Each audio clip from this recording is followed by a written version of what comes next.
최근 국민의 건강과 생명을 위협하는 코로나19 감염병으로 인해 예배당에서 모이는 예배가 어려워지면서 왜 우리 교회만 못 모이게 하느냐, 왜 우리 교회만의 권리를 제한하느냐, 공평하게 우리를 대해달라 말하는 이 교회와 성도들을 향하여 세상은 참 정의롭다라고 하지 않고 복되다 하지 않고 마치 문제아 집단 대하듯이 대하고 있습니다. 교회는 세상의 소망이어야 하고 신자는 세상을 복되게 하는 복된 존재여야 하는데, 지금 교회는 세상의 지탄의 대상이 되는 듯하고 목사와 교인이 천덕꾸러기 취급받는 상황에 있는 것 같습니다. 이렇게 기독교가 취급받게 된 것이 과연 어떤 분들의 주장처럼 누군가의 업무 때문이라고 해야 될까요? 또 일부 목사, 일부 교회 때문에 우리가 욕을 먹게 되어 억울하다고 항변해야 할까요? 우리 목사는 안 그래, 우리 교회는 안 그래, 항변하면 사람들이 그래, 너희 교회는 괜찮지 라고 할까요? 중요한 것은 우리가 이런저런 변명을 하거나 항변할 때에 우리의 말을 듣는 사람들이 그래, 널 보니 기독교라고 다 그런 건 아닌가 봐, 난 사실 이렇게 힘든 때 너 같은 사람 보면 힘이 나거든, 교회는 다 같은 교회가 아닌가 봐, 이렇게 세상이 뒤숭숭할 때 그래도 네가 다니는 교회 얘기 들어보면 교회가 세상에 꼭 필요한 것 같아 라는 소리를 듣고 있어야 되는데 과연 그런가 하는 것입니다. 우리가 참 그리스도인으로 살고 있다면 최소한 내 주변의 사람에게는 너를 보면 기독교는 괜찮은 것 같은데 라고 분명히 말을 했어야 하는 겁니다. 우리나라에도 기독교가 처음 전해졌을 당시에 기독교는 양반 쌍놈 계급 질서를 타파하고 여성의 인권을 존중해주고 사람 취급받지 못하던 어린아이나 또 노비들을 소중히 여겨주고 교육을 통하여 사람답게 살게 해주고 귀족이든 천민이든 가릴 것 없이 의술을 펼쳐서 똑같이 생명을 살리고 환자를 돌보는 차별 없이 사람을 대하는 사랑 많은 종교요, 미신을 타파하고 노름 도박을 없애고 첩질 못하게 하는 세상을 거룩하게 만드는 종교였습니다. 당연히 교회의 목사나 장로는 정직한 분들, 신실하고 믿을 만한 사람의 대명사이기도 했습니다. 그런데 어느 순간부터 교회가 이렇게 세상의 지탄이 되고 세상의 소금과 빛이 아니라 세상을 부패하게 만드는 죄된 욕심과 이기심이 가득한 곳이 되고 세상이 좋아할 만한 것들을 죄다 갖추어 놓고 사람들을 호객하는 단체인 것처럼 비난을 받고 있습니다. 이럴 때 우리 그리스도인들이 어떻게 해야 될까요? 수를 모아 연합해서 무슨 연합단체를 구성해서 세상에 우리가 강하고 세다고 시위하고 또는 우리는 억울하다고 논리적으로 설명하고 그래야 될까요? 이런 때일수록 우리는 세상 사람들이 만들어둔 사회주의냐 자본주의냐 공산주의냐 자유민주주의냐 이념 체제를 수호하려고 할 것이 아니라 어쩌면 하나님보다도 정치 체제를 더 지켜내려고 하고 말씀보다 자신의 신념과 사상을 더 중요하게 생각했던 죄를 회개하고 다시 말씀으로, 다시 복음으로, 다시 회개하여 천국 백성의 자리로 돌아가야 한다고 믿습니다. 그래서 우리는 앞으로 마태복음 5장에서 주님께서 말씀하신 팔복을 통하여 천국 백성이 들어야 될 이 말씀을 통하여 그리스도인의 복됨이 과연 무엇인지 살펴보면서 가장 기본적인 성도됨의 기본기로 돌아가려고 하는 겁니다. 우리가 앞으로 몇 달간 살펴볼 마태복음 5장의 말씀은 예수님이 산 위에 오르셔서 하신 설교라 해서 소위 산상설교라고 하는데 그 첫 부분입니다. 이 산상설교 첫 부분 팔복에서는 항상 복이 있나니 라고 시작되는 복의 말씀드립니다. 예수님은 심령이 가난한 자가 복이 있다, 애통하는 자가 복이 있다, 온유한 자, 의에 줄이고 목마른 자, 긍휼히 여기는 자, 마음이 청결한 자가 복이 있다, 화평케 하는 자가 복이 있다, 의를 위해 핍박을 받는 자가 복이 있다, 너희를 인하여 너희를 욕하고 핍박하고 거짓으로 너희를 거스르는 모든 악한 말을 할 때 오히려 너희에게 복이 있다, 이렇게 9번 복이 있다라고 말씀하셨습니다. 그런데 세상 사람들이 이 말씀을 들으면서 우리 예수님께서 참 복되다 하는 그 사람이 되고 싶어 했을까요? 아니면 이게 왜 복이지? 라고 생각했을까요? 헬라어로 씌어진 이 신약 성경에 복이 있다라고 번역할 만한 단어가 두 개 있는데 율로게오와 마카리오스입니다. 율로게오라는 이 단어는 우리가 기도나 간청을 할 때, 오 주여 저 고통받는 자들에게 복을 내려주소서, 이 어린 자녀들에게, 이 불쌍한 영혼들에게 복을 내려주소서, 이 개인이나 공동체가 간절히 받고 싶어하는 복을 간구할 때 율로게오라는 단어를 씁니다. 그런데 예수님께서 팔복에서 복이 있나니라고 할 때는 마카리오스라는 단어를 썼는데, 이것은 복을 기원한다, 복을 간구한다는 말이 아니라 이미 행복한 상태, 행운이 존재하는 상태를 나타내는 말이 마카리오스입니다. 그러니까 뭘 소유하거나 무엇이 주어졌을 때 복이 아니라 그런 복된 존재, 복된 상태를 나타낼 때 복되다. 그래서 한국말로도 복이 있나니, 더 정확히 말하면 복되도다, 이렇게 말한 마카리오스가 그 뜻입니다.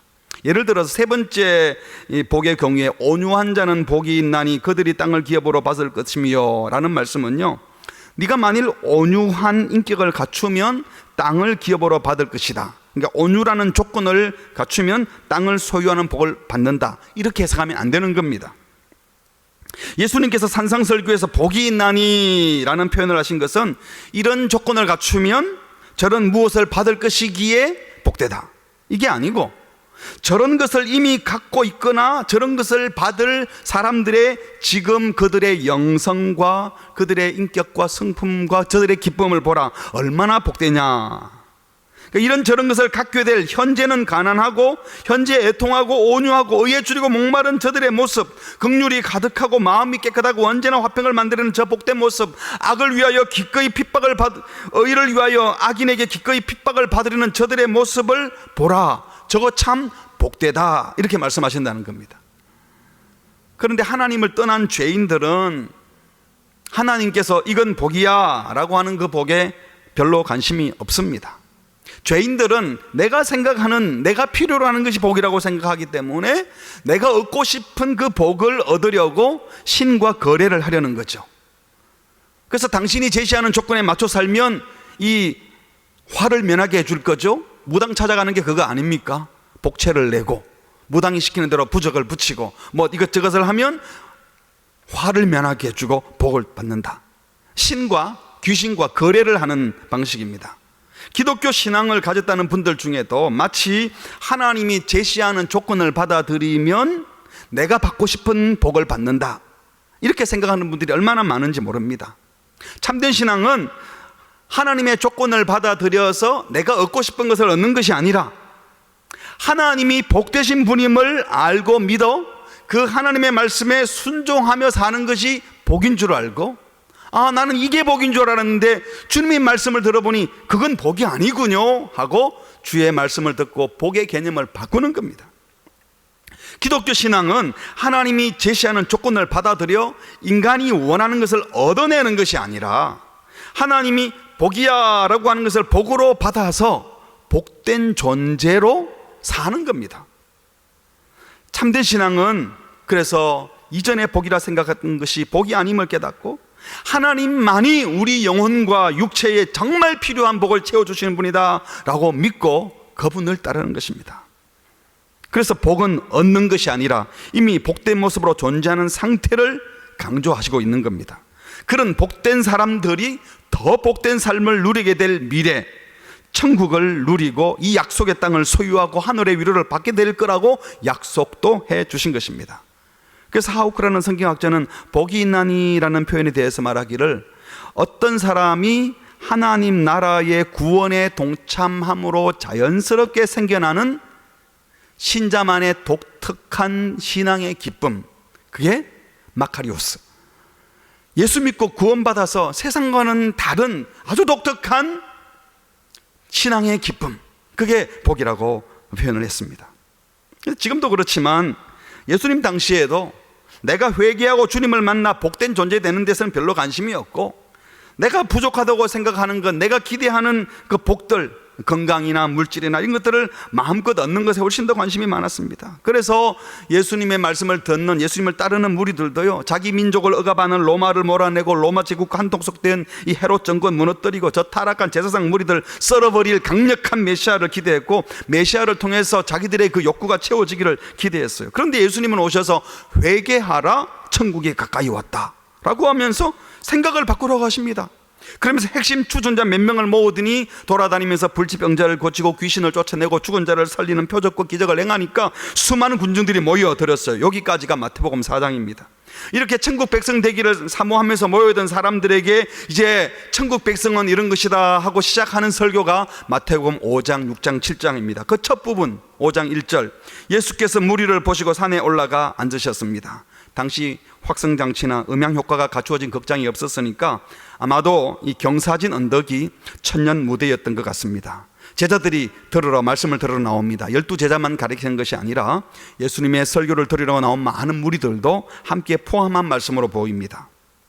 입을 열어 가르쳐 이르시되, 천국이 가까이 왔다고 말씀하시고 천국 백성 될 사람들 오라고 말씀하시던 분이 이제 드디어 말씀을 하는데, 그 예수님은 거대 권력 로마를 타도하라, 사악한 독재자 헤롯 물러가라, 부정한 종교 지도자 물갈이하라, 이런 말씀을 하지 않으셨습니다. 예수님은 지금 무력으로 이 땅을 짓밟고 있는 로마를 어떻게 처리할 것인지, 저 부정한 헤롯 정권 어떻게 쫓아낼 것인지, 팔레스타인 지역의 경제 문제는 어떻게 해결할 것이고, 새롭게 세워지는 이스라엘 이 나라가 하나님 나라가 될 텐데 거기에 군사는 어떻게 동원하고 정치권의 중요한 인물들은 어떻게 선임할 것인가, 이런 것은 전혀 말씀하지 않으셨습니다. 관심도 없으셨습니다. 예수님이 천국을 외치신 말씀들은 오히려 반대로 힘을 추구하는 자들이 생각하는 그런 돈과 권력과 군대와 사람 수를 추구하는 세속적인 힘이 아니었습니다. 예수님은 오히려 그런 것 구하지 말라, 그런 것 복 아니다, 진짜 복된 것, 복된 사람은 가난한 자, 애통한 자, 줄이고 목마른 자, 불쌍히 여기는 자, 마음이 청결한 자, 화평케 하는 자, 핍박받는 자라고 하셨습니다. 아니, 어떻게 이런 사람들이 복 있는 사람이란 말인가? 예수는 진짜 복을 말씀하시는 것이 아니라 마치 형편없이 망해버린 사람들, 힘없고 백없고 낙담해서 아무것도 할 수 없는 사람들 그냥 위로해주고 변호해주는 격려 메시지 정도로 들립니다. 실제로 오래된 철학자 니체는 이 예수님의 말씀을 읽으면서 기독교는 노예의 도덕률을 제시한다, 노예의 도덕률을 제시한다고 비아냥거렸습니다. 2세기경 기독교를 반대하는 많은 사람들이 기독교는 가난하고 무식한 사람들, 인간 쓰레기들, 소장농들, 기술자들, 거지들, 노예들을 위한 종교다라고 하며 기독교를 천박하게 여기고 비난하기도 했습니다. 실제로 우리 한국 땅에 복음이 전파되었을 때에도 복음은 천민들에게 먼저 전파되었고 여자들에게 먼저 전파되어 기독교가 그런 천박한 부류들에게나 필요한 종교인 것처럼 오해받기도 했습니다. 이 팔복의 말씀을 오해하는 것은 성경학자들도 예외가 아니었습니다.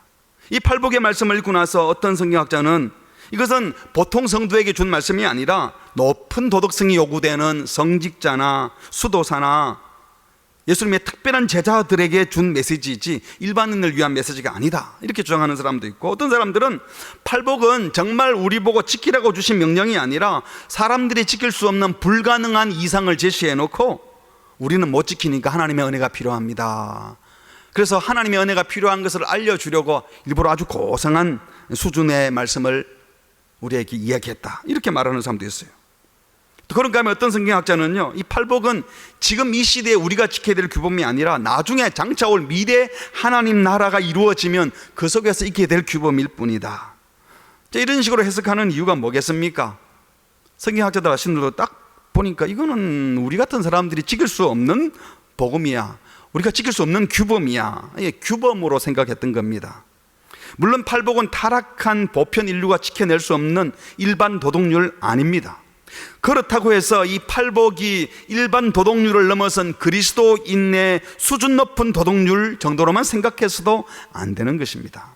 팔복의 내용을 가만히 살펴보면 기독교인에게 요구하는 고상한 윤리 기준 제시가 아니라, 이 팔복의 내용을 살펴보면 예수를 만나고 예수의 인격과 삶과 생명을 받아들이면 예수 안에 있게 되는 자에게서 자연히 흘러나오는, 다시 말하면 예수님과 생명의 관계를 맺게 된 자에게서 자연스럽게 배워나오는 신앙의 열매로 팔복을 소개하고 있습니다. 쉽게 말해 예수님을 구주로 모시고 예수님이 주인 된 사람은요, 예수님께서 심령이 가난한 자가 복된 자로다, 애통하는 자가 복된 사람이야 라고 예 그렇군요, 그냥 순수하게 맞아 이런 분이 복된 사람이야 하고 받아들이지만, 예수님이 주인 되지 못한 사람들은 예수님의 말씀을 선생의 말로 생각하고 윤리 규범으로 생각하고, 내가 얼마나 가난해져야 되는 거야 그러면?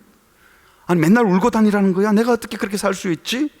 내가 지켜낼 수 없는 규범이니 이런저런 구실을 붙여서 자기를 합리화시켜 나가고, 난 어쩔 수 없다는 핑계나 대다가 결국은 에이 너무 힘들다 하고 예수님과 거리가 멀어지는 거예요.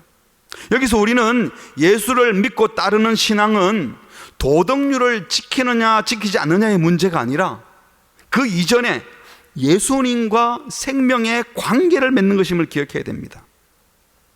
예수님과 관계가 맺혀지고 나면 이러한 도덕률들이 도덕 규범으로 와닿는 것이 아니라 예수님과 관계 맺은 사람들에게 나오는 자연스러운 열매로 보여진다는 겁니다. 예를 들어서 사도 바울이 빌립보서에서 빌립보 교인들에게 너희 안에 이 마음을 품으라 곧 예수 그리스도의 마음이니 하면서 예수님에 대해서 소개를 했죠. 뭐라고 했습니까? 그는 근본 하나님의 본체시나 하나님과 동등됨을 취할 것으로 여기지 아니하시고 오히려 자기를 비어 종의 형체를 가지사 사람들과 같이 되셨고 사람의 모양으로 나타나사 자기를 낮추고 죽기까지 복종하셨으니 곧 십자가에 죽으심이라. 이 말씀을 읽고 나서 예수님이 보여주신 이 극단적인 겸손을 우리 신앙의 가장 중요한 덕목으로 삼고 이 겸손의 마음을 갖도록 노력해야 되겠다, 이런 결심을 하라고 준 말씀으로 들어서는 안 된다는 겁니다. 분명 이 말씀은 예수님의 낮아짐, 겸손, 희생을 보여줍니다. 하지만 여기서 우리가 본봐야 될 예수님의 마음은 예수님의 겸손, 낮아짐 이전에 예수님께서 하나님 아버지께 자발적으로 즐겁게 순종할 수 있는 주님과의 사랑의 관계에 있었다는 거예요. 예수님이 하나님 아버지와 사랑의 관계에 있었어요. 그래서 아들 예수님은 아버지 하나님을 깊이 사랑하고 신뢰했기 때문에 그 아버지의 뜻을 따라서 내가 온 인류를 구원하기 위해서 너를 세상에 보내고 싶다는 그 마음을 알고 친히 사람의 몸을 입고 이 땅에 내려오셨습니다.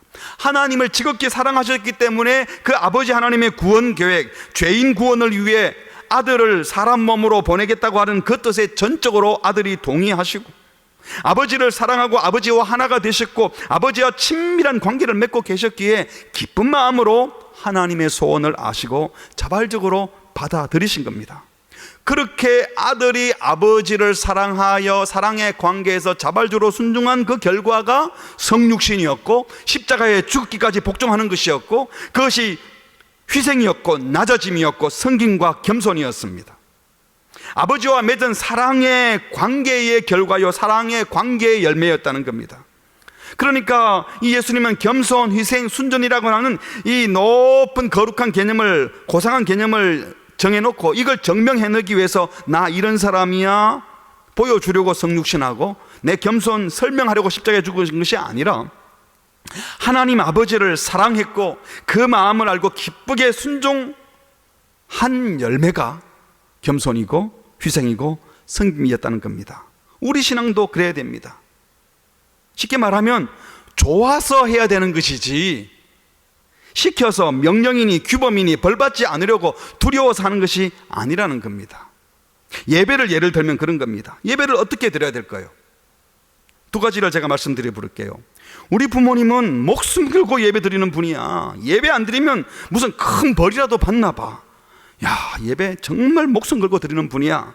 이런 소리를 듣는 게 맞을까요? 아니면 우리 부모님 평소 기도하고 예배 드리는 모습 보면 정말 하나님이 살아계신다는 걸 느낄 수 있어. 정말 하나님을 사랑하고 그래서 예배 드리는 걸 얼마나 좋아하시는지 매 순간순간 하나님의 임재 앞에 서려고 단 한 순간도 안 놓치려고 생명 다해 주님 앞에 서 계신 분이야. 이런 말을 들어야 될까요? 여러분, 우리가 우리 자녀들에게 물려줘야 될 신앙의 유산이라고 하는 것은요, 목숨 걸고 예배 장소를 사수하고 예배 시간을 장수하고 집합하는 것을 사수하는 것이 아니라 우리가 목숨을 걸고 예배하는 것은 딴 것이 아니라 우상 섬기지 아니하고 하나님만 섬기는 일에 코람되어 언제 어디서나 하나님의 임재 앞에 서 있고 하나님 외에는 그 어떤 것에도 단 한순간도 마음을 빼앗기지 아니하려고 순전히 하나님만을 예배하려는 이 자세, 여기에 목숨을 걸어야 하는 겁니다. 요한복음 4장에 보면 수가성 우물가에서 예수님이 사마리아 여인을 만나죠. 여인은 이방인으로 사람들의 눈을 피해서 몰래 물뜨고 있는 사람인데 예수님이 친히 만나 주십니다. 그런데 이 여인이 고민이 예배를 어디서 드려야 됩니까? 당신들은 예루살렘에서 드리라고 그러고 이 마을 사람들은 그냥 그리심산에서 드리라고 하는데 이 장소에 매여 있었어요. 그때 예수님께서 이 산에서도 말고 예루살렘에서도 말고 영과 진리로 예배할 때가 온다. 참된 예배는 장소에 구애되는 것이 아니라 영과 진리로 예배하는 것이다 라고 말씀하셨습니다. 여러분, 아무데나 목숨 걸면 안 됩니다. 무슨 예식에 목숨을 걸고 무슨 형식을 지키는 데 목숨을 거는 것이 아니라 정말 주님을 섬기고 주님의 임재 앞에 서고 매 순간순간 주님 앞에 서는 일에 우리 마음을 다해야 하는 것입니다. 하나님이 계시지 않는 것처럼 욕하고 화내고 짜증내고 사람 차별하고 하나님이 보시지 않는 것처럼 고통 중에 있는 자 외면하고 자기 배만 채우고 이 더럽고 나쁜 습관 들인 모습으로 더럽게 살다가 매 순간 목숨 걸고 하나님이 임재 앞에 서는 일, 이웃을 내 몸처럼 사랑하는 일은 전혀 신경도 안 쓰다가 예배 시간 지키는데 목숨 건다 이렇게 말하면 얼마나 우습게 여겨지겠습니까? 아니, 자기 가족과 자기 주변에 있는 사람들에게도 하나님 앞에 선 거룩한 백성의 그 위엄과 거룩함을 보여주지 못했던 사람이 감히 함부로 할 수 없는 영적 위엄도 없고 예배하는 자로서 마땅히 갖춰야 될 그 사랑과 자비, 우리 하나님의 공평과 정의와 따뜻함도 전혀 없는 사람이 세상 사람들한테 가서 우리 목숨 걸고 예배드려, 우리 예배 시간 왜 빼앗을 가는, 이렇게 말하는 것은 아무 가치가 없는 것입니다. 이것이 다 근본적으로 신앙에 문제가 있는 거예요. 기독교 신앙에 있어서 가장 중대한 오해 중에 하나는 예수 믿으면 이 정도는 착해야 돼, 이 정도 수준은, 도덕 수준은 유지해야 돼, 이렇게 생각하는 겁니다. 물론 그리스도인답게 행동해야 합니다. 하지만 그리스도인답게 행동하기 전에 선행되어야 될 것은 그리스도가 누구시며 그리스도인이 누구인가 하는 것입니다. 이 정도는 해야 돼, 이게 아니라 예수님 믿고 예수님과 관계를 맺고 보니까 좋아서 해야 된다는 거예요. 바울의 고백을 보세요. 내가 그리스도와 함께 십자가에 못 박혔나니 그런즉 이제는 내가 사는 것이 아니요 오직 내 안에 그리스도께서 사시는 것이라. 이제 내가 육체 가운데 사는 것은 나를 사랑하셔서 나를 위하여 자기 자신을 버리신 하나님의 아들을 믿는 믿음 안에서 사는 것입니다. 나를 사랑해서 나를 위하여 자기 생명을 주신 주님을 깊이 알고 그 주님과 함께 죽고 그 주님과 함께 다시 살아 이제는 내 생명이 아니라 내 속에 있는 예수의 생명으로 살고 있는 존재임이 확인된 사람들은요, 그 예수님의 사랑에 압도되어서 그 하나님의 거룩한 임재에 압도되어서 살아가는 겁니다.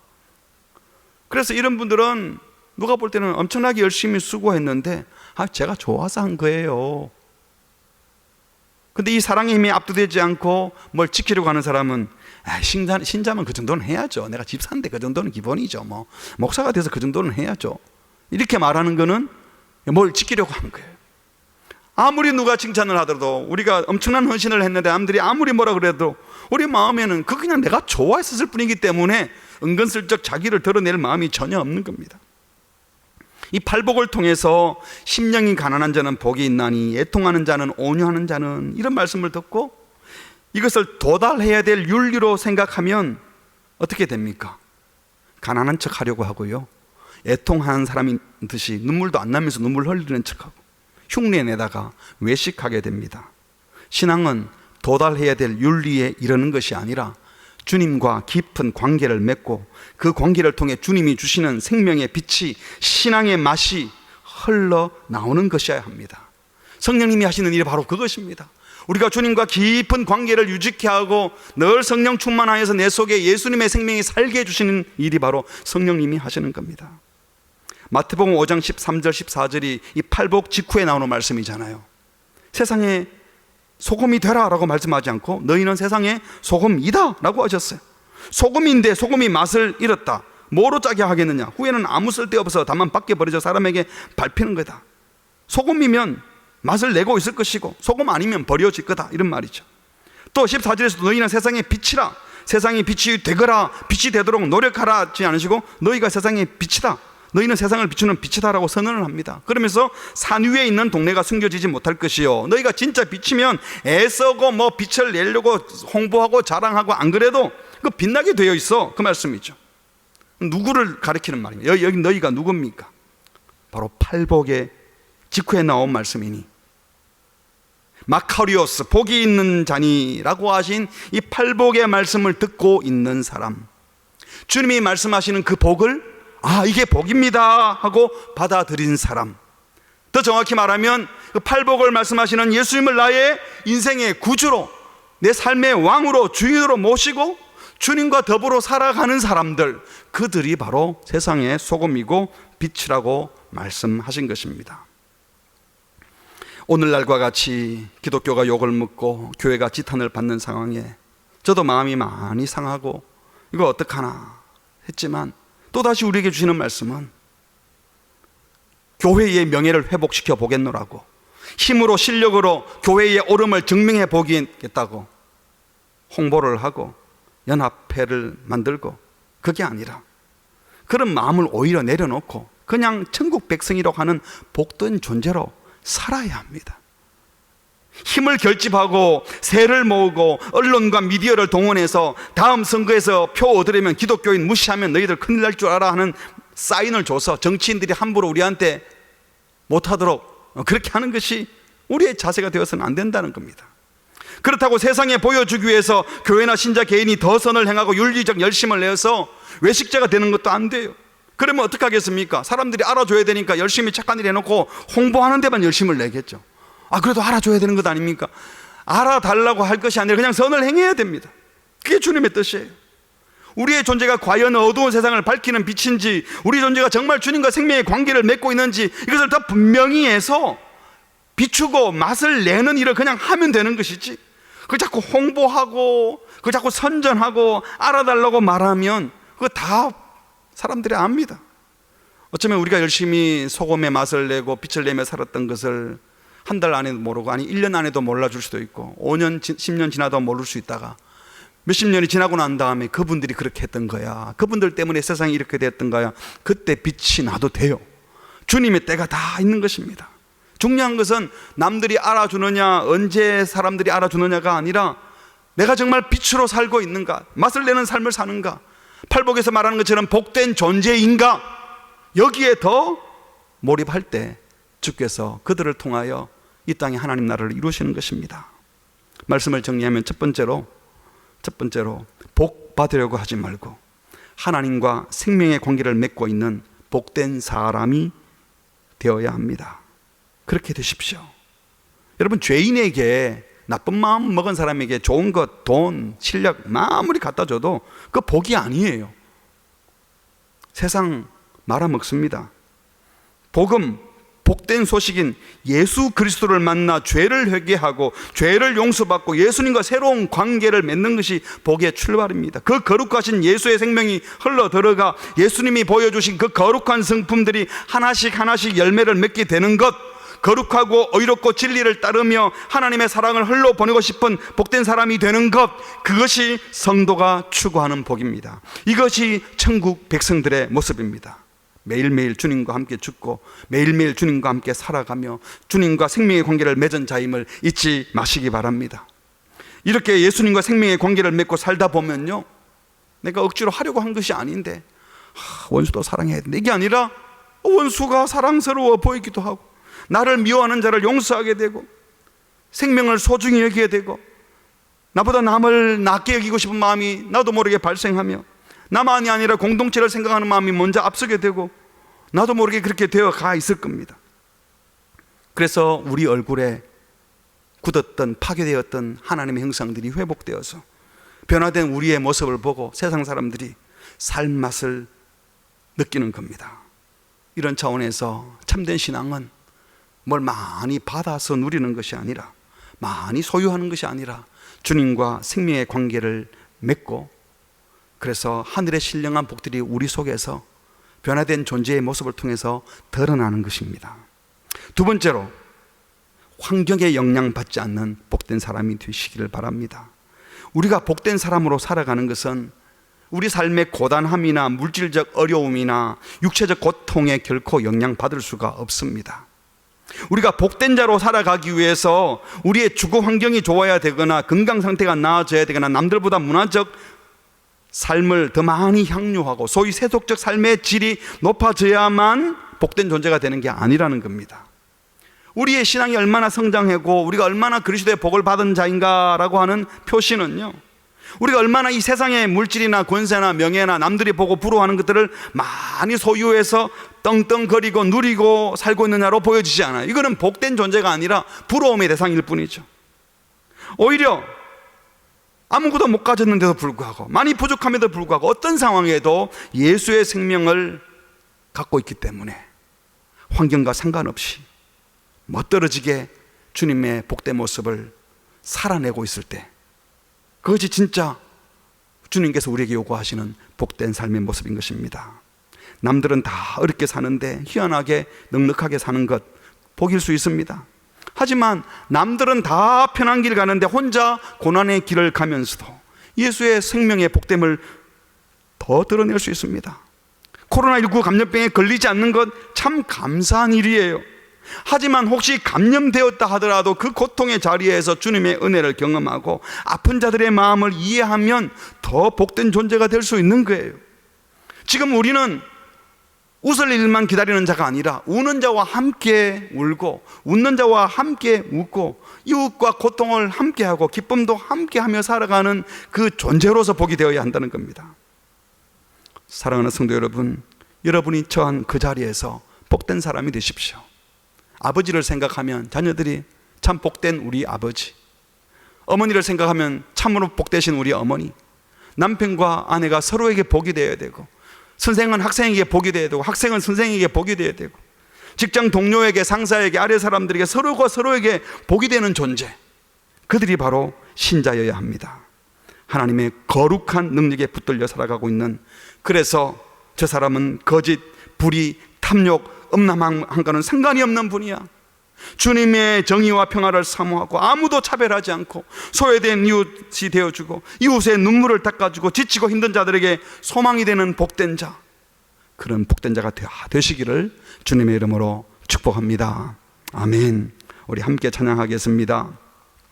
지난 주일 예배 말씀과 찬양에 큰 은혜를 받고 또 연목사님께서 설교하신 중에 부르신 이 선한 능력을 저도 한 주간 내내 부르면서 얼마나 큰 힘을 얻고 위로를 받았는지 모릅니다. 이 선한 능력으로 가사를 쓴 본 회퍼 목사님, 2차 세계대전 중 독일 히틀러와 나치의 이 반유대주의, 또 민족주의, 게르만 민족만 우수하다, 그래서 유대인들을 마구 학살하는 이 잘못된 것을 깨닫고 저항하다가 히틀러의 압력으로 모든 것을 빼앗기게 될 처지에 있었습니다. 그때 미국의 유니온 신학교에서 교수로 초빙을 받게 되었어요.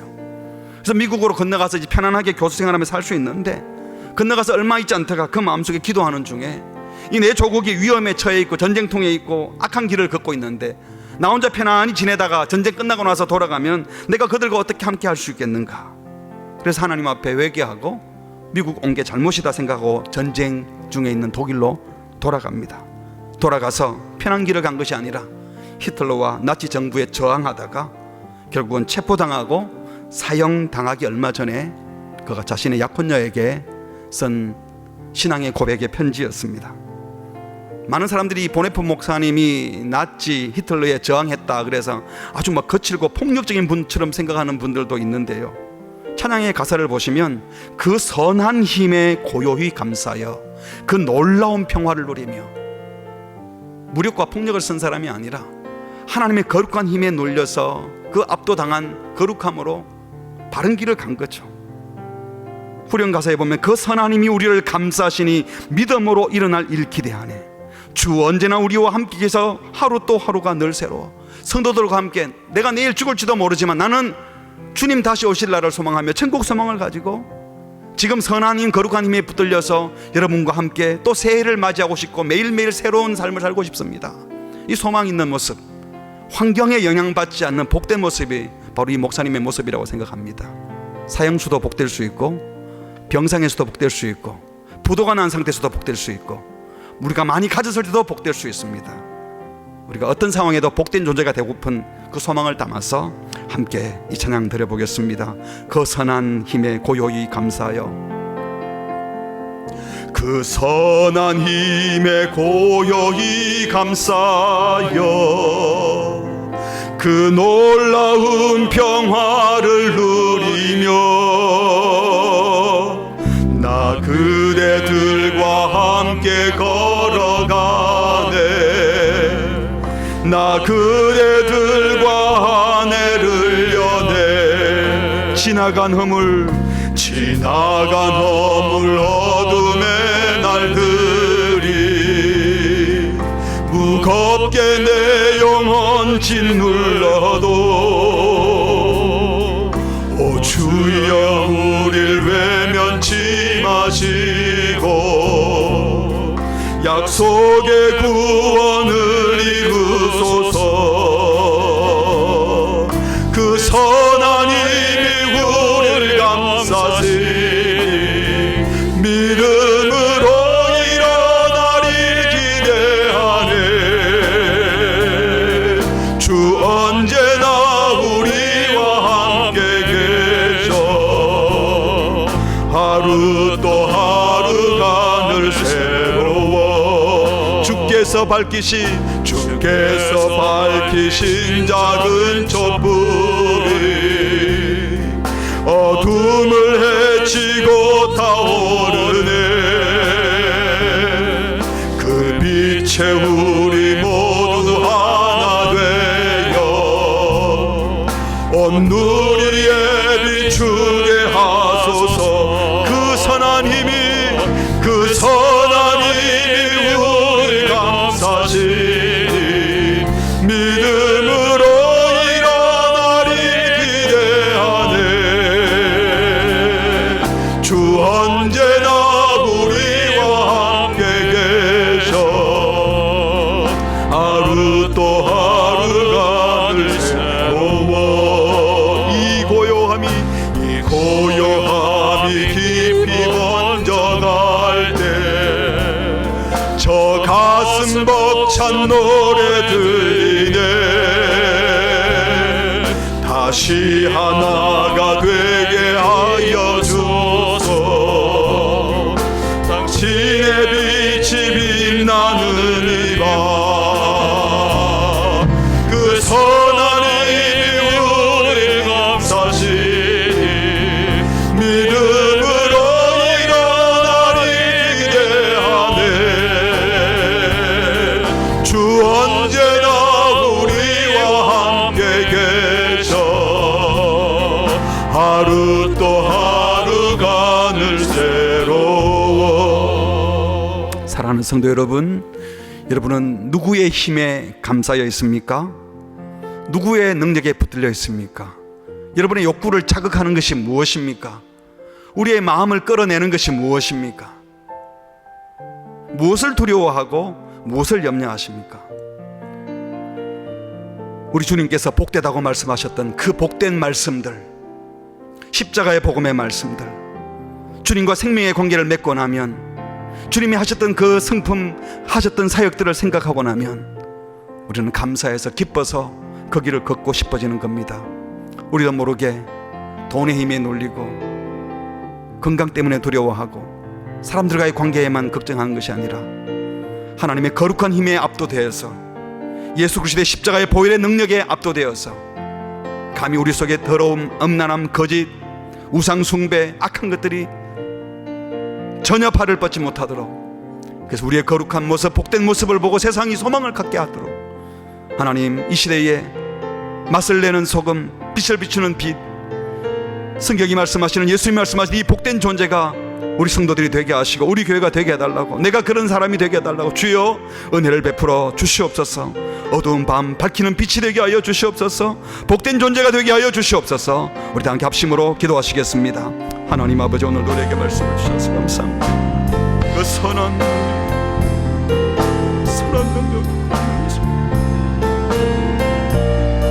아무리 약해 보여도 주님이 일으키실 날을 기대하며 주님이 세우실 날을 기대합니다. 하나님의 아들과 똑같이 항의하고 항변하고 우리를 증명하는 것이 아니라 예수님을 증명하게 하시고 예수 복음 생명을 증거하며 살게 하여 주시옵소서. 하나님 아버지, 나의 악구나가 나의 변을 추구하는 자들에게 주님이 복되다고 하시는 말씀, 주님이 복되다는 그 성품, 주님이 복되다는 아름다움이 하나님 우리 성도들 한 사람 한 사람에게 녹아내리게 하시고 우리 교회에 내려내게 하시고 복되게 하여 주시옵소서. 참으로 복된 존재 되게 하여 주시옵소서. 하나님 도와주시옵소서. 하나님 우리 모두가 존재가 될 수 있도록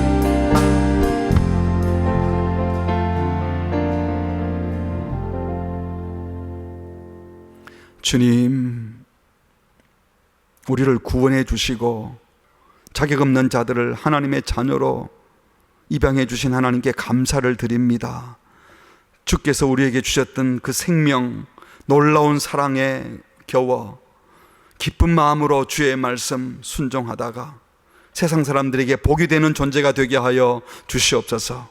우리의 신앙생활이 규범을 지켜내고 윤리적 수준에 이르르는 인간의 노력이 아닌 성령 충만하여 하나님의 사랑이 충만하여 주님과 생명의 관계가 분명하여 우리도 모르는 사이에 주의 말씀을 지켜 행하고 세상을 복되게 하는 복된 존재로 살아가게 하여 주시옵소서.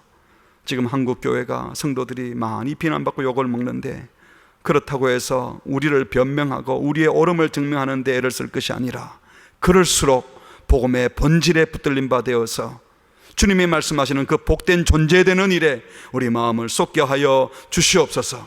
이번 한 주간도 많이 힘들고 어려운 세상을 살더라도 성도들이 가는 걸음걸음마다 만남마다 대면하는 곳마다 예수의 사랑이 증거되게 하여 주시옵소서. 예수님의 이름으로 기도합니다. 아멘.